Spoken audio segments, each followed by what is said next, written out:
Good morning, it's James Lemon, and I'm always sharing the story, Fat Kid from the Projects, and this is literally the project that I grew up in, Frankberg Projects in Meridian, Mississippi.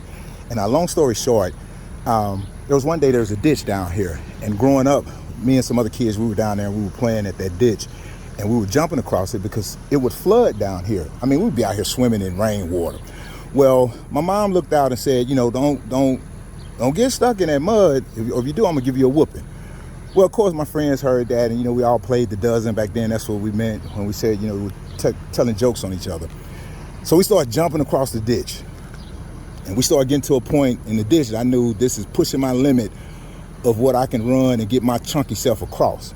Well, to make a long story short, I knew if I fell in that ditch, I was gonna get a whooping.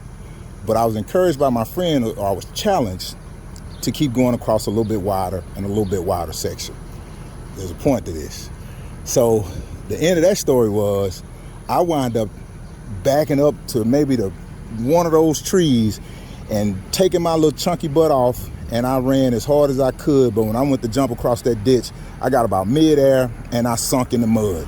Mud splashed everywhere, and when I looked up, my mama was standing there, belt in hand, ready to beat the muddy britches off of me. But I tried. I got the whooping. My friends laughed, but I tried. So the moral of that story is there's not been anything in life that I wasn't afraid to try to overcome or conquer.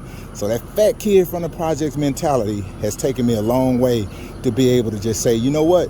I'm gonna try it. Why not? What's the worst thing that can happen in life if you try something? What's the worst thing that can happen? Again, it's James Lemon, Fat Kid from the Projects, the literal project that I started in. I'm out.